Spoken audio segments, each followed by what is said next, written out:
Grand evening, everyone. It is Thursday, April 30th, 2026. It is 0 hours and 20 minutes Central Daylight Time here in the United States, Texas more specifically. And there have been many new developments recently. The largest energy crisis in modern history is happening now. The price of oil is absolutely skyrocketing, a level and way I've not seen it yet move that fast. It is constantly flying upwards. It is going off the charts, the price of oil right now, when it comes to WTI and Brent. Brent is even higher than WTI right now. Brent is well over $120 per barrel. WTI is over $110 per barrel, and it is skyrocketing. I cannot emphasize enough how quickly the price of oil is rising within the last 2 days. It went from somewhere in the 90s to well over $100 per barrel right now.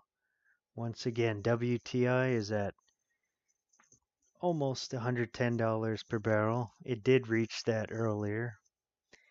And Brent is at over $120 per barrel. It's at $123 per barrel. So very high. They're both absolutely skyrocketing. And we'll get into the news further here as the peace talks have failed. There is no negotiations that were really going on. There was just some kind of maybe some talks going on, very lesser known, if that was even happening. And there were the ceasefire was just going on for some time, and President Trump was giving Iran chance after chance before he launches these massive strikes on Iran, targeting their critical infrastructure, their bridges, their water desalination plants, and their power grid, destroying it entirely, which is going to, all of those things are going to affect Iran in a massive way. The people there, millions of them will become refugees. Millions of them may die from that, from all of those things, from those bombings. That's why I think President Trump has been so hesitant when it comes to that. So we are going to start all the way over here. It's a great thing that's been pointed out here from RT News. The U.S. is exposed to advanced cruise missile attacks as the military has no defense against hypersonic weapons, said a senior Pentagon official to the Senate. We do not yet have the full golden, I think it's called the Golden Dome system. That's not up yet. It should have been done years ago in his first term. That's exactly right. And I had a brother of mine point that out recently, that Iran, all they have to do is launch missiles, Iran and other countries, and much like this Pentagon official said, it doesn't even have to be nuclear weapons. These Eastern enemy countries, they can launch hypersonic missiles and cruise missiles at major cities and military bases and target the power grid, all of that. They could do that as long as they have the range to do so. So they could get close to the U.S. on a ship and launch missiles from a cargo container or directly from a ship or a submarine. And that is how they could target all of those things here domestically in the U.S. That is very likely what they'll start to do soon, especially Iran and maybe even Russia. Russia has been setting up to do something like that for years now. We can't forget that they have their doomsday submarine that could create that radioactive nuclear tsunami and put DC and much of that East Coast area under that radioactive tsunami and cause massive radiation in that area. Really quite a disaster that would be. So there's that, and then there's this very high possibility that the enemies will start launching cruise missiles and hypersonic missiles domestically at the United States now.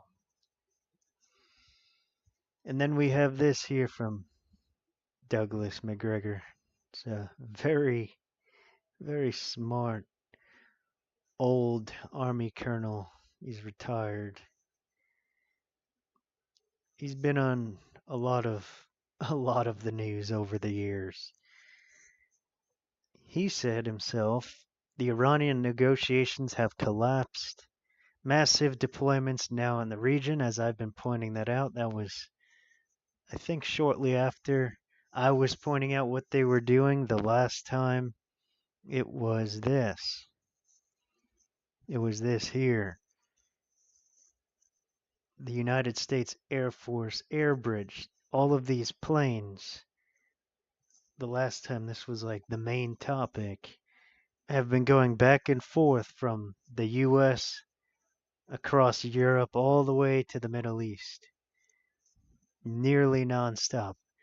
C-5s and C-17s both. And then we have this here from the Insider paper. So the Israel Army chief says 2026 is likely to be a year of fighting on all fronts. So that's from him. I'm not sure what the AFP is. Very interesting. Likely to be a year of fighting on all fronts. Heavy emphasis on all fronts. It's exactly right. It is World War III. The 9th week of it approaching the 10th week. It will be week 10 of the total kinetic phase of World War III on Saturday. So that's also huge and historical. What a weekend it's going to be coming up. What a rest of the night and the rest of the week at night it's going to be as well. And this is a good thing. It could be. It doesn't matter much, as someone pointed out earlier, because they can't ship their oil from the UAE right now. That's the problem with that. Yes, they withdrew from OPEC after more than 50 years, but they can't even export their oil in a very effective and needed way because the Strait of Hormuz is closed and the other strait. They could hardly get their oil out of their country right now.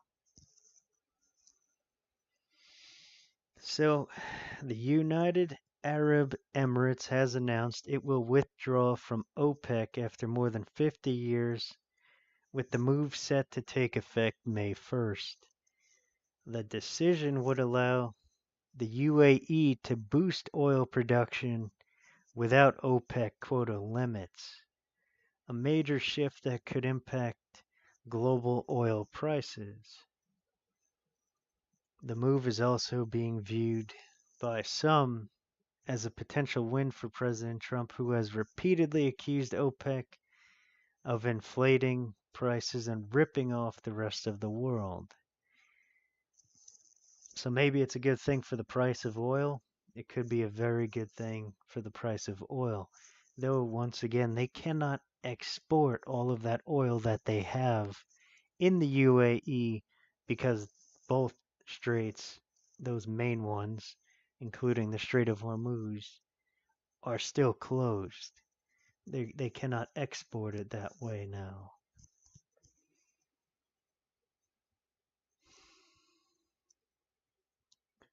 Um, we have this here.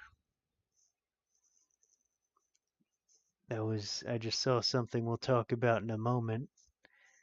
That's some serious breaking news.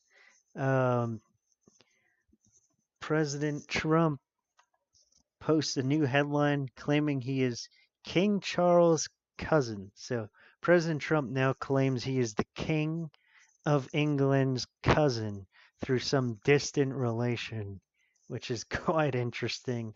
And I'm sure that's really going to anger a lot of the people who who are so against him being like a king, and with the whole no kings thing going on. That's quite something that he's actually related to the King of England, of all people.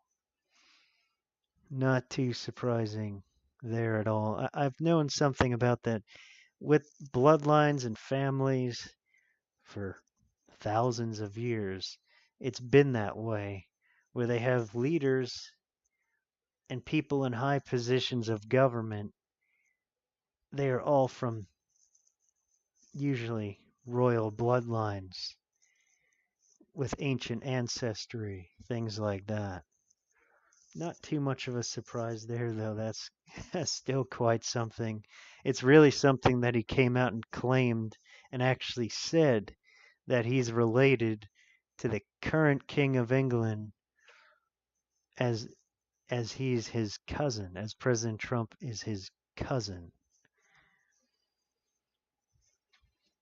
Then we have this here. Once I don't know. I don't think I even talked about this the last time, though I've been expecting it for some time. It's very likely, yes, that the U.S. Navy will blockade Cuba and then invade and then occupy Cuba. Unlike Iran, where it's far more difficult to do anything like that. So, this is exactly why I said that, because the U.S. Senate has voted to reject a resolution to block Trump from launching a U.S. military strike on Cuba, 51 to 47. Also from, looks like, the Associated Press. So they voted to reject the resolution to block Trump from launching the U.S. military strike on Cuba. Not accepted. They voted to reject the resolution to stop him from doing that. So they said, no, we're not going to stop President Trump from doing that. That was so weird how they worded it, but that's what they're doing. They voted to say, no, we're not going to stop the president from launching U.S. military strikes on Cuba.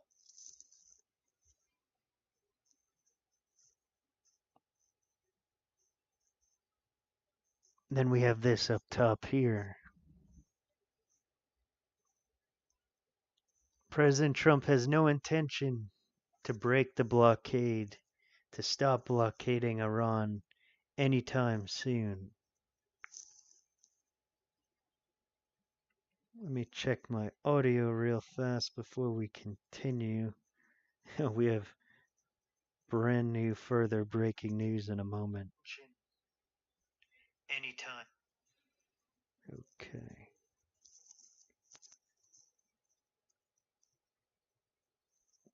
Okay. Once again, before we even continue as well, this is initially a live stream recording that is posted to my YouTube channel and on here, my X page. Only here. And my YouTube channel mainly. and I do very few other places as well. Please like and comment on this video that will be posted afterwards, and please subscribe to my channel. Continuing on with all of this, lots of breaking news to talk about tonight. As I said earlier and at first, just 12 hours ago, oil was at $106 per barrel, and it's been skyrocketing since even before that. It's at about $110 per barrel, as I mentioned earlier. It's been right about that within the last 24 hours. Not even that long. It's recently reached $110 per barrel once again for the first time in, I think, well over a month now. And then we have this here. When it comes to UFOs and aliens and extraterrestrial life, and hopefully even the terrestrial life that is more alien and not of our species as much. Hopefully that's talked about as well when it comes to inner Earth and the Atlantean civilization, all of that, and the higher dimensional beings and civilizations of thousands of years ago that have been here in certain places for many thousands of years and have had, especially the Anunnaki who were here about less than 50,000 years ago. Um, humanity has had a lot of contact with aliens. It's just been a very long time since it's been like that.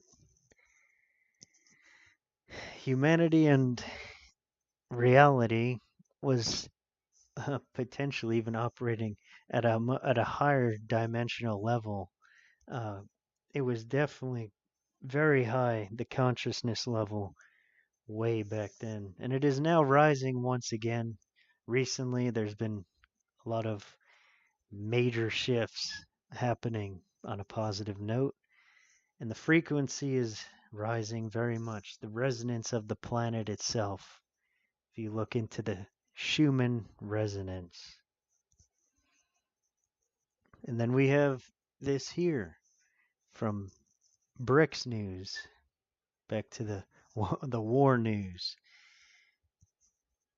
Some reason the USS Gerald R. Ford from the Middle East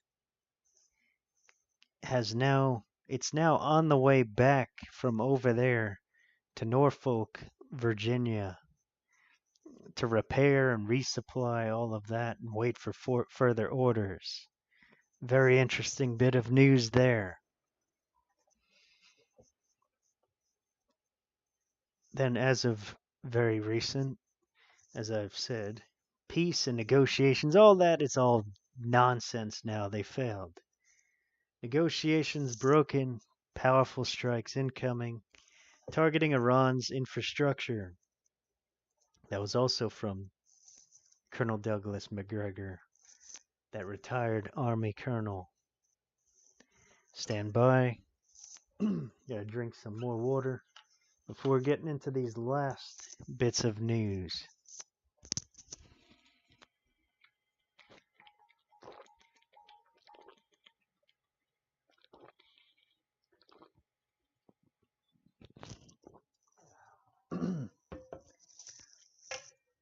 Okay. So, within most recent hours, I would say within the last several hours, we've had these two doomsday planes, an E6B Mercury and an E4B. The E4B is the presidential one. It's more presidential anyway. It's more of a VIP out of when it comes to doomsday planes. So that E-4B flew out of Omaha, near Omaha, Nebraska. It flew out of Offutt Air Force Base, Offutt. And then we had this doomsday plane fly out from Patuxent River, right near Washington D.C. If not, it's like there. Um, and then so that one from D.C. went out to the continental shelf there, and then it did loops, speaking to the submarines, the nuclear submarines that are right over there. And then the E-4B that flew out from Offutt went all the way up to northern Wisconsin. And then it started looping up there. And what's near northern Wisconsin? The nuclear silos that they have up there. So that one could have been communicating with the nuclear silos and the nuclear forces up and around that area. We have a lot of the nuclear silos up north like that, especially in northern Wisconsin.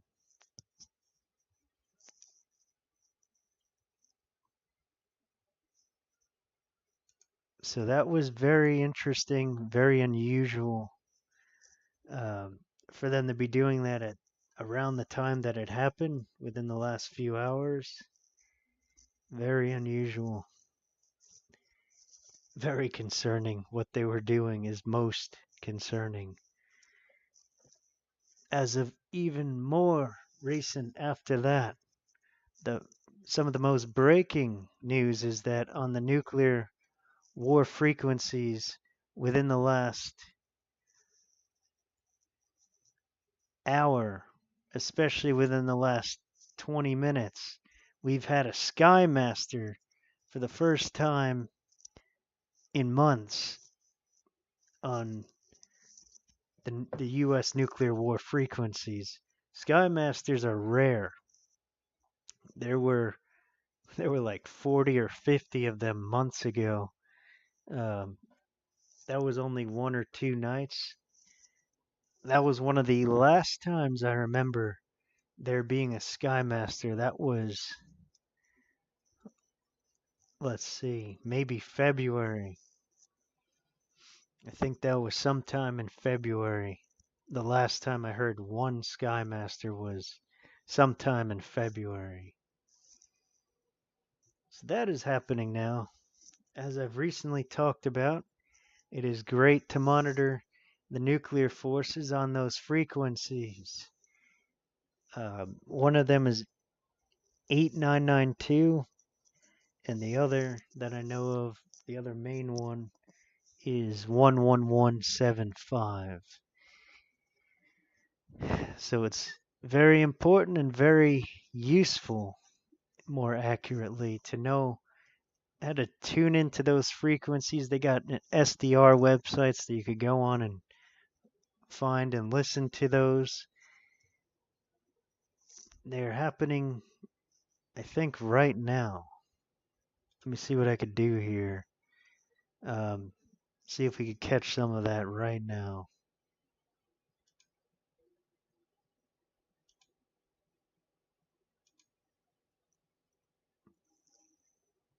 Let's see.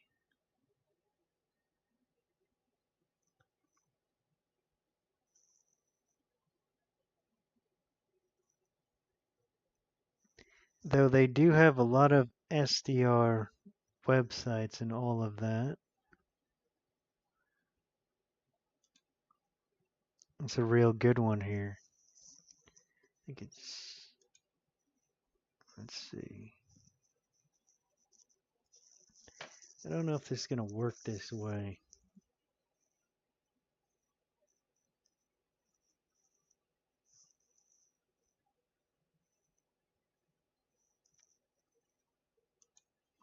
Probably not. Yeah, that just like crashed out. So definitely I highly recommend looking into the shortwave radios, the shortwave radio frequencies, 8992 and 11175, those two mainly. And there are some others as you could look into. I'll have to look and straighten all that out, what happened there before. I will be monitoring that for quite a while. I expect a lot to happen over, not just over the next 24 hours, especially the next 24 hours onwards through the weekend. This weekend is going to be very intense coming up. Very, very intense. It's going to be on another level. So keep on preparing physically, mentally, and spiritually. And I always recommend physical assets overall. That will be all for right now. Thanks for watching, and once again, please like and comment on this video, and please subscribe to my channel. Love, light, and blessings to you all.